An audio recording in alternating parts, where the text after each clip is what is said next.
સુરતમાં વીર નર્મદ દક્ષિણ ગુજરાત યુનિવર્સિટી ખાતે વિવિધ વિકાસલક્ષી કાર્યોનું ઉદ્ઘાટન અને ભૂમિપૂજન સમયે ડેપ્યુટી મુખ્યમંત્રી હર્ષ સંઘવી ઉપસ્થિત રહ્યા હતા.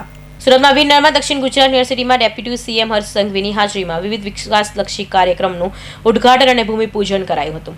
કલ્પતરુ આરોગ્ય ધન સેવા કેન્દ્રને પુનઃનિર્મિત નર્મદ સ્મૃતિ ભવન, પુનઃનિર્મિત ડાઇનિંગ હોલનું ઉદ્ઘાટન કરાયું હતું. તો સાથે યુટિલિટી બિલ્ડિંગ, મ્યુઝિયમ અને સ્ટાર્ટઅપ બિલ્ડિંગનું ભૂમિપૂજન કરાયું હતું.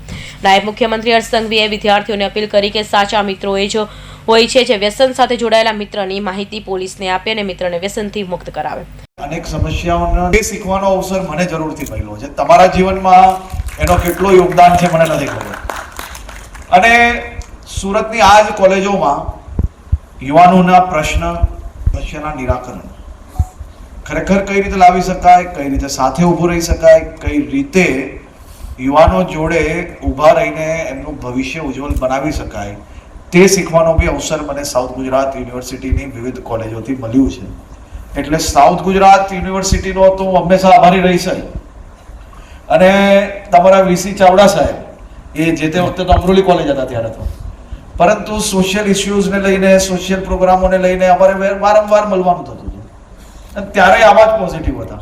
હંમેશા મદદ કરવી, સામાજિક ઇસ્યુ હોય તો સાથે ઊભું રહેવું, અને ક્યારેય કોઈ પ્રકારનું માથા ઉપર ડંભ રાખ્યા વગર સમાજની અંદર સારા કામો કઈ રીતે થઈ શકાય તે વખતે બી એમનો સ્વભાવ આવો જ હતો. અને સારી વાત છે.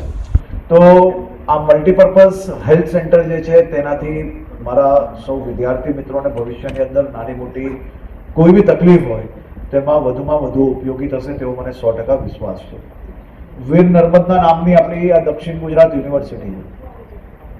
એમ નર્મદ ક્યારેય તલવાર લઈને લડવા નતા નીકળ્યા, પણ વીર નર્મદે આ દેશના લાખો કરોડો લોકોને દેશભક્તિની વાત હોય, સંસ્કારની વાત હોય, સંસ્કૃતિની વાત હોય, એમની કલમના આધારે આપણે સૌને ક્યાંક ને ક્યાંક આપણી વીરતા, આપણું ગર્વ આ બધું ઉજાગર કરવા માટે કામ કર્યું છે.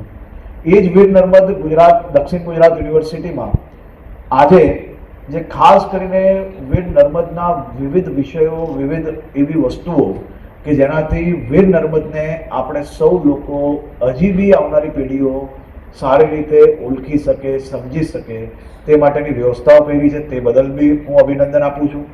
અને ભોજન કક્ષ માટેની જે વ્યવસ્થાઓ થઈ છે એ બી સારી થઈ છે. પરંતુ આ વ્યવસ્થાઓ જોડે જોડે ભવિષ્યની અંદર એને આપણે કઈ રીતે ચોખ્ખું રાખી શકીએ કે દર 10 વર્ષે આપણે બિલ્ડિંગો બદલવા ના પડે, એને મેન્ટેનન્સ કઈ રીતે કરી શકીએ તે બાબતે બી વિદ્યાર્થીઓએ અને એડમિનિસ્ટ્રેશને સાથે મળીને ચિંતા કરવી જોઈએ.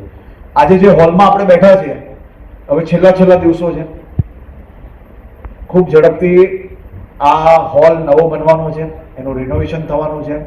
પછી મારા બધા જ વિદ્યાર્થી મિત્રોને આનાથી બી વધારે સુવિધાઓ આ હોલની અંદર ભવિષ્યની અંદર મળવાના છે. મારા ખ્યાલથી 1-2 મહિનામાં કામ ચાલુ થઈ જશે. હવે 16 કરોડ રૂપિયાના ખર્ચે આ હોલને આખી વ્યવસ્થાઓ હજી સુદૃઢ કરવાની વ્યવસ્થાઓ ચાલી રહી છે. એટલે ભવિષ્યની અંદર એ વ્યવસ્થાઓ બી તમને ખૂબ સારી રીતે અહીંયા ઉપલબ્ધ થશે. ક્યારે બી મારા જેટલા અહીંયા યુવાન સાથીઓ અહીંયા બેઠા છે, એમાંથી સ્ટુડન્ટ્સ કેટલા છે એ જરાક હાથ ઊંચો કરો. વાહ, વટ પાડી દીધો. કોને જીવનમાં કંઈક બનવું છે એ લોકો હાથ ઊંચું કરે. અને જેને એમ લાગતું હોય કે આપણે ભણી ગણીને મજા કરીને આપણે જીવન જીવવું, જીવનમાં કંઈક બનવું હોય એ લોકો જ હાથ ઊંચો કરે. આમાંથી કેટલા લોકો છે કે જે જીવનમાં